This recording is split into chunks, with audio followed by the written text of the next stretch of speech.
Well, good evening, good people and Eagle fans. Mark Holmes here, and as always, I want to say thank you for watching, commenting, subscribing, and being part of the Jobu Sports Report. Without you guys, as well as you ladies, you know that this literally does not work. Hope everybody's having a great day. It's been a busy one for me. I started about 13 and a half hours ago, and the day ain't over yet. But we want to go ahead and keep you up to speed. It doesn't matter how tired I am. I got to keep you up to speed with everything that is the Dallas Cowboys. And DaRon Bland is now one of the latest new multi-millionaires. And I'm still trying to find out the breakdown for his contract that's not actually listed. I'm curious to see what the cap number will be for the next couple of years to see if this is going to actually give us some cap relief or ways that we can work within the cap. But here is the interview with DaRon Bland since getting paid. Man, yeah, really just want to thank God really for the opportunity. Where I come from, not a lot of people get this opportunity to be here and do what I do. So I just want to thank God for it. When did you find out about the contract? Was it this morning or last night? Last night, yeah. What was your initial reaction when they kind of told you, hey, this is going to happen? Kind of surprised and kind of just a little bit dumbfounded. Can't believe it. That I make it be making that much and kind of surprised doing what I do. So. How important was it to get it done before the start of the season? Now have that on your head. Yeah, it's because always something you got have in the back of the mind just a little bit because my last year contract, so it was always going to be in the back of my head. What was the process? Important to get it done. Yeah. What was the process like for you? With your agent? Did you just tell your agent and stay in the background, or were you involved, or how did that go? Well, yeah, it was mostly my agent him and the Cowboys communicating. So, yeah. What's this offseason been like for you? A blessing, just to be here and be healthy. Having that last year, missing out so many games, and being my first time being hurt. So, it's a blessing to be here. Does the fact that you're a dad change things, now that you've got the long-term, you're going to be here and long-term security? Yeah, it changed a little bit, now I really can call it home.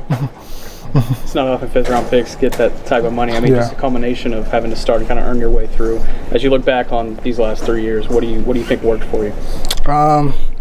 I would say just being patient and just learning to grow. Just having that mindset that where I was at that point was not where it was going to be the end point. So keep driving each day, taking day by day. Yeah, what was your mindset kind of when you first came in? Trying to find my role. Trying to just figure out things. You never know in the league. Not know what you're going to do, what role you're going to have. So it was just kind of everything where I was going to be at. When you got the deal, who was the first person you called or tell? Of course, my mom. I got to let moms know. Yeah, what was her reaction? It was good. Cried a little bit, so it was good.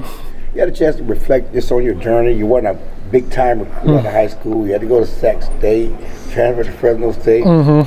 Fifth-round pick, and I mean, yeah, a whole lot. It's a journey. Yeah, it's just a blessing. That's why I thank God because not many fifth rounders get that opportunities that I had and be in this league and be able to do what I do. And so I just think for the opportunity to keep doing being out here. Is it easier with your role to potentially have to move back inside this year after getting paid? Yeah, now that I get the contract, it's kind of like it's a new drive, new motivation to keep going out there, and now I got to prove it. So 2023 gets brought up a lot as you're starting. Just is that possible to reach that heights again? How do you kind of use that as trying to get to that bar again? I always see because to me, I feel like that 23 year was something I could still improve on. So it's definitely something I can get back to.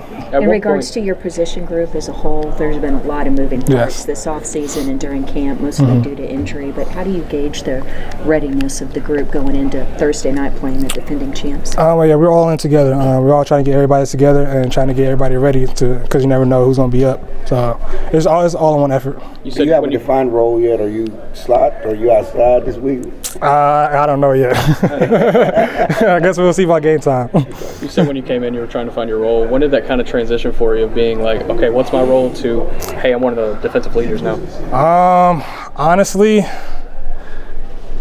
it's kind of tough to say. I kind of would say last year, kind of a little bit. Even then, I still didn't have like kind of my official role, kind of still moving. So, because second year, I was still nickel.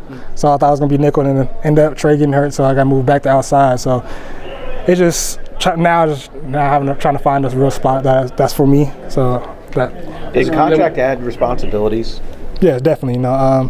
Because they wouldn't give you a contract unless they see you as a guy to help lead this room and stuff like that, lead this team and be the player that I once was. How about, do you think other teams now, I mean, you play on an island a lot of times anyway. Yeah. Do you think any of that changes now that teams are going to either stay away or go at you more? I mean, I hope the teams do what they do. So, but it don't change anything for me. Still come in, head down, do what I need to do, and get to work. You talked to Jerry Jones yet? Not yet. I still got to talk to Steven and them.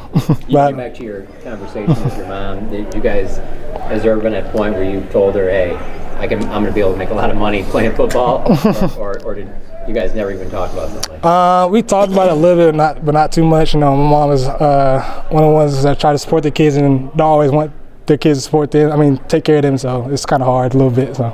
Do you think there's any part of her that was surprised today when you gave her the call? Yeah, definitely. Ron, you come in as a 5th round pick, and everything you do, it's like, wow, this is great. We got this guy in the 5th round. Now you get paid. Are you going to have to fight the urge, or have you talked to anyone about just play your game, don't feel like you've got to live up to the new contract? And I haven't talked to anybody about that yet, but I kind of already feel like that's what I need to do. That's always kind of been my mindset, just stay down and take things day by day, and never know, because you never know what could happen.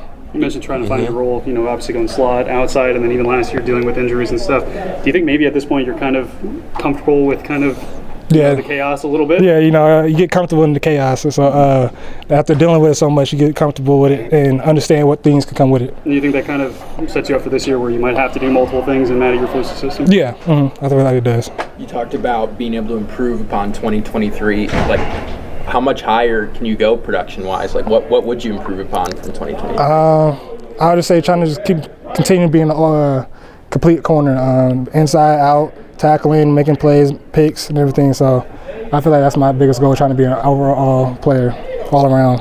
What's the challenge of the Eagles receivers here in week 1?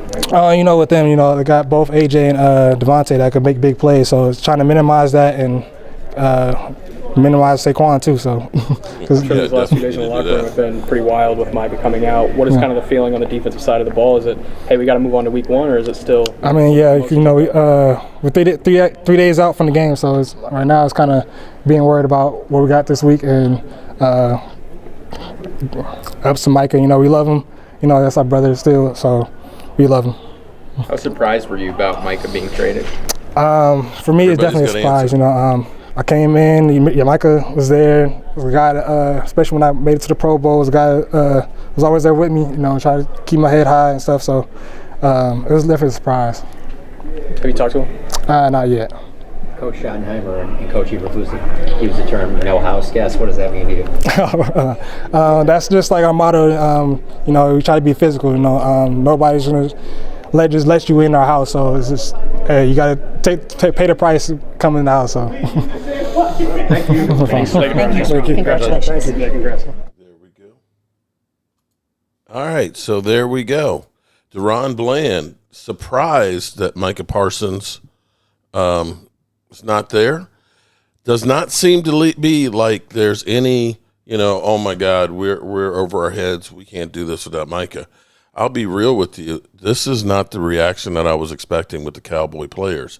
I'm really mystified, and this is beginning to make, we had Dak Prescott basically say, he's happy for him, and we didn't need to have a team meeting or any discussions on it. Everybody's happy. So, that kind of says that maybe there's a lot more going on in the locker room and with this team than we actually knew. So there you have it. All right, good people. We're going to keep you up to speed. This has been crazy. Tomorrow night, I don't know that I can really do this again because I've got Leo tomorrow night wants to join the show. And then Wednesday, I've got the Dan Saleo show. I'm getting overloaded by Eagles trash talking. They are literally just beating me down. This is getting to be crazy. I even got now, Giant fans seem to think that it's okay for them to go ahead and troll us too because we just suck. The Giants smell blood in the water, so things are bad when that starts happening. All righty, good people. As always, I appreciate you guys, and I will see you